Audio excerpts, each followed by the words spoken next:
एक वेगळी रचना प्रकाश होळकर. एक नवी रचना आत्ता नायगावकरांच्याही बोलण्यात आलं आणि नानाही बोलले की खरोखर 25-25, 30-30 दिवस पाणी येत नाही. आशिया खंडातली सर्वात मोठी बाजारपेठ जरी माझी असली, माझं गाव असलं, तरी 25 दिवसानंतर पिण्याचं पाणी येतं. पण माणसांना पिण्याच्या पाण्यापेक्षा शेताचे जे प्रश्न आहे आणि शेतीमालाचे प्रश्न ते बिकट आहे. 2च कडव्यांची कविता आहे ती. प्रथम म्हणतो आहे, नवी कविता आहे. आभाळी नाही पाण्याचा थेंब, आभाळी नाही पाण्याचा थेंब, शिवारी जळाला मातीचा कोंब. आभाळी नाही पाण्याचा थेंब, शिवारी जळाला मातीचा कोंब. डोळ्याच्या वलीनं पेरावं किती, पेरावं किती. डोळ्याच्या वलीनं पेरावं किती, पेरावं किती. आभाळी नाही पाण्याचा थेंब, शिवारी जळाला मातीचा कोंब. डोळ्याच्या वलीनं पेरावं किती, पेरावं किती. डोळ्याच्या वलीनं पेरावं किती, पेरावं किती. कोरड्या हिरीचा कोरडा तळ, कोरड्या हिरीचा कोरडा तळ, हाताला नाही एकीच बळ. कोरड्या हिरीचा कोरडा तळ, हाताला नाही एकीच बळ. विकाया नेला स्वतःचा माल, विकाया नेला स्वतःचा माल. करून घेतले जीवाचे हाल, भरल्या डोळ्यानं रडला राती, रडला राती. भरल्या डोळ्यानं रडला राती, रडला राती. आभाळी नाही पाण्याचा थेंब, शिवारी जळाला मातीचा कोंब. डोळ्याच्या वलीनं पेरावं किती, पेरावं किती. डोळ्याच्या वलीनं पेरावं किती, पेरावं किती. पहा, म्हणजे आपला नेमका भारत काय आहे. आणि आपण इंडियात बघतो की बोटीत लग्नाची तयारी सगळे दिग्गज भारतातले एका बोटीत 15 दिवस हिंडत आहेत आणि करोडो रुपये, हजारो कोटी त्यावर खर्च होत आहे. हे आपले समाज इतकं चित्रविचित्र आहे की गौतम अदानीसारखा पैसा असावा आणि गौतमी पाटीलचा कार्यक्रम असावा. 2च स्वप्न आहेत, बाकी याच्या पलीकडे काही नाही. अरुण म्हात्रेंना विनंती करतो की एक गीत त्यांनी सादर करावं.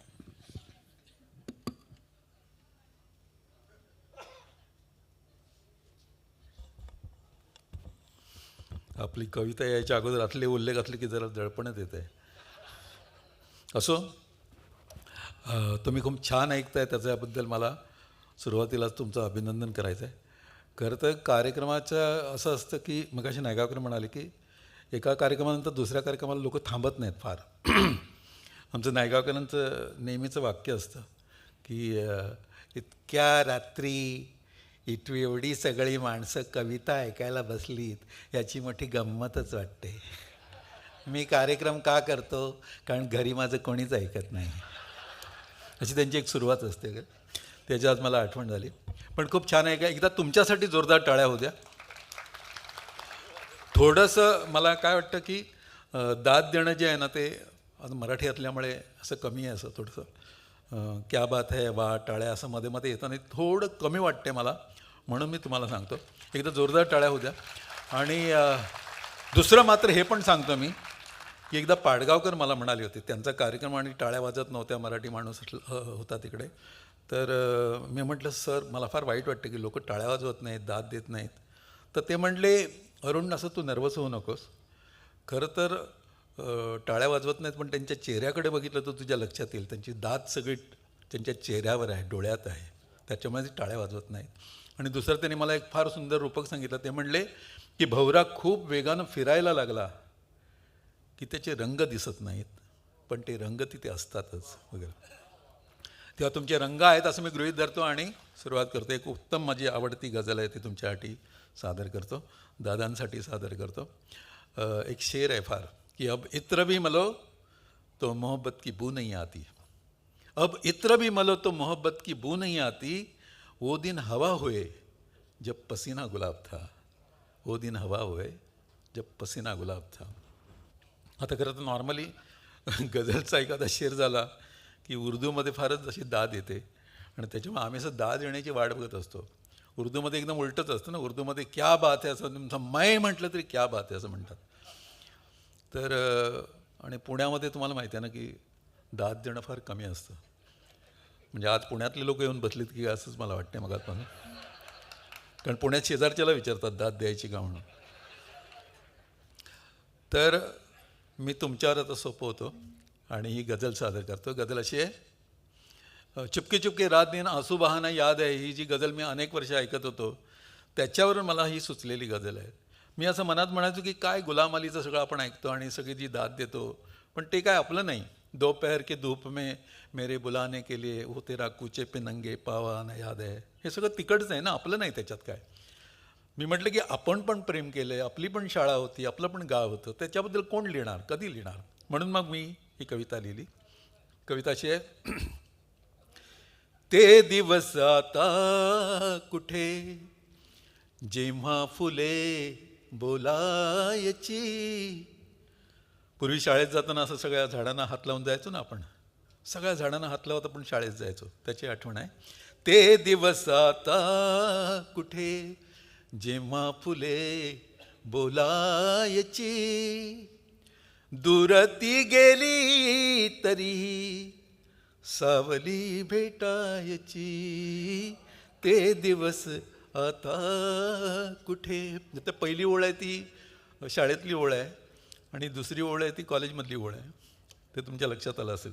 दूर ती गेली तरी ही सावली भेटायची. पूर्वी असायचं ना की मुलांनी उजव्या बाजूनी जायचं, मुलींनी डाव्या बाजूनी जायचं. त्याच्यामुळे एकदा ती मुलगी आपल्याला आवडणारी जर का गेली तर नंतर ती दृष्टीच पडायची नाही. त्याच्यामुळे तिची सावली जरी पडली तरी क्या बात आहे वाटायचं. काय दिवस काढलेत आम्ही त्यावेळी. तर त्याची सगळी आठवण आहे. ते दिवस आता कुठे जेव्हा फुले बोलायची, दूर ती गेली तरीही सावली भेटायची. त्या तिच्या वाटेवरी ती झिंगती झाडे जुनी, त्या तिच्या वाटेवरी ती झिंगती झाडे जुनी. हात देताना तिला, हात देताना तिला माझीच फांदी व्हायची. हात देताना तिला माझीच फांदी व्हायची. ते दिवस आता कुठे. पावसाला पेच होता या सरी वळवू कुठे. पाऊस सुद्धा कॉलेजात मदत करायचा आम्हाला. कसा की पावसाला पेच होता या सरी वळवू कुठे. चिंबताना त्या पुला खाली नदी थांबायची. चिंबताना त्या पुला खाली नदी थांबायची. ते दिवस आता कुठे. शाळेचा शिऱ्या बघा. गावची शाळा किती मोठी होती आमची.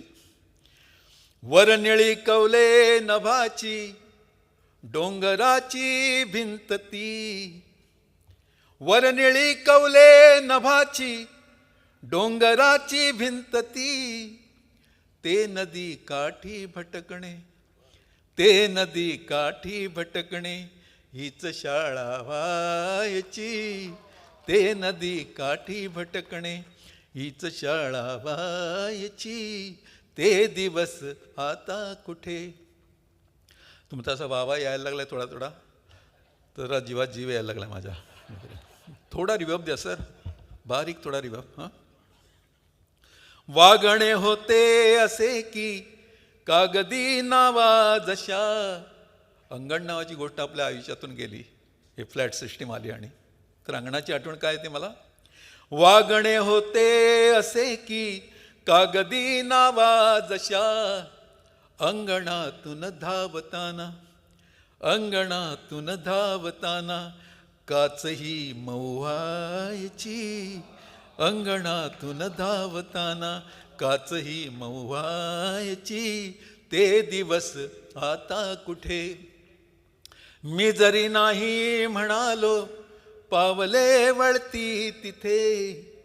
मी जरी नाही म्हणालो पावले वळती तिथे.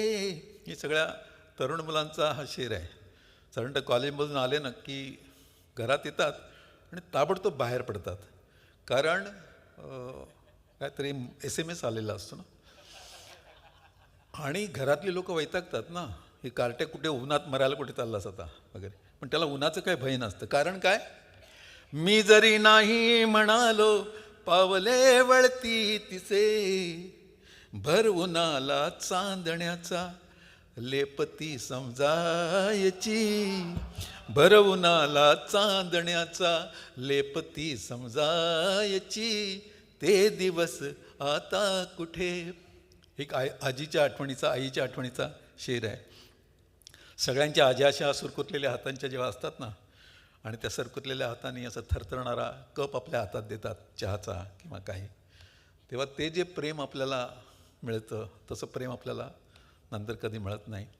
आणि ते सुरकुतलेले हात आणि तसा कानावर बोटं मोडून दिलेला आशीर्वाद जो आहे, ती आपल्यासाठी खूप मोठी गोष्ट आहे. आता आपल्याकडं आज्या पण इतक्या मॉडर्न झाल्यात की त्यांना हे सगळं माहीत नाही काय वगैरे. पण त्या आजीची आठवण मी एका होळीमध्ये लिहिलेली आहे की कुठली जीर्णपत्र दिसली ना की मला तो आजीचा सुरकुतलेला हात आठवतो. आणि मग जीर्ण या पत्रातून मी चाळतो मजलासे, खूप अलगदपणे ती पत्र हलवावी लागतात. जीर्ण या पत्रातून मी चाळतो मजलासे, ती जशी हलक्या हाताने, ती जशी हलक्या हाताने भाकरी परतायची, ती जशी हलक्या हाताने भाकरी परतायची, ते दिवस आता कुठे. आणि आता एक गावाकडचा शेर, किती गाव इनोसंट होतं आपलं पूर्वी. गवतही भोळे असे की साप खेळू द्यायचे, असं गवत असायचं ना एकदम, इतकं मला. आणि गवत कोणाला नाही म्हणत नाही. गवतामध्ये कुत्रा येतो, मग ससा येतो, गाई म्हशी येतात, आणि सापसुद्धा येतो. सापाचं सुद्धा गवत स्वागतच करतो. इतका इनोसन्स गावाकडे होता पूर्वी, सगळ्यांचं स्वागत करायचो आपण.